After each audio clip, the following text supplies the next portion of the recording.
Hello বন্ধুরা, বারোমাসের YouTube চ্যানেলে দেখছেন। দেখুন বন্ধুরা, আজকে কাতল মাছ দিয়ে কারি করব। ডিমের কারি তো সকলেই খাই বন্ধুরা। মাছের কারি কীভাবে করব, মাছগুলোকে এই তেলে ভেজে নিয়েছি। আর এর মধ্যে দেবো ফোড়নে দেবো শুকনো লঙ্কা, তারপরে একটু দারচিনি, গোটা জিরা, আর গুঁড়ো মশলা দেবো একটু কাশ্মীরি লঙ্কার গুঁড়ো, এমনি একটু লঙ্কার গুঁড়ো, আর দেবো একটু গরম মশলা, গোলমরিচের গুঁড়া, জিরার গুঁড়া, আর হলুদ, আর একটু আদা থেতো করে নিয়েছি।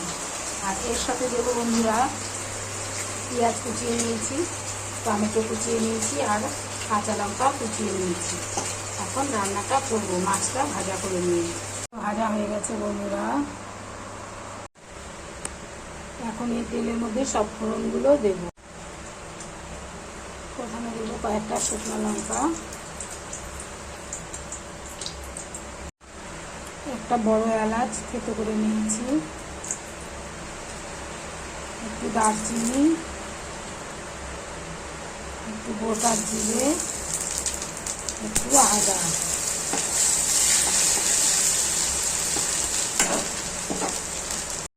এখন দিয়ে দেবো পেঁয়াজ, দিয়ে দেবো টমেটো, কাঁচা লঙ্কা, দিয়ে দেবো লবণ। মাছটা ভাজা ভাজা হয়ে গেছে। এখন একটু গুঁড়ো মশলাগুলো অ্যাড করে দেবো। যে গুঁড়ো মশলাগুলো অ্যাড করে সামান্য একটু জল দিয়ে এটাকে ভাজা ভাজা করে নিয়ে তারপরে আর একটু জল দিয়ে ফুটে আসলে মাছগুলো ছেড়ে দেবো।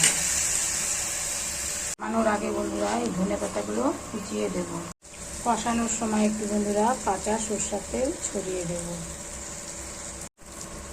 এই যে কষানো হয়ে এসছে বন্ধুরা, এখন একটু জল দিয়ে দেব।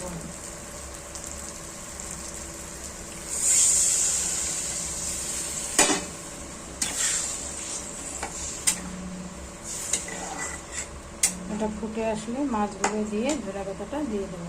ফুটে এসছে বন্ধুরা, এখন মাছগুলো দিয়ে দেবো।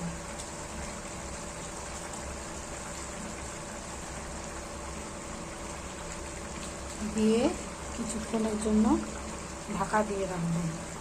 হ্যাঁ যে বন্ধুরা, ঢাকা দিয়ে রেখেছিলাম। এখন ধনে পাতাটা ছড়িয়ে দেবো।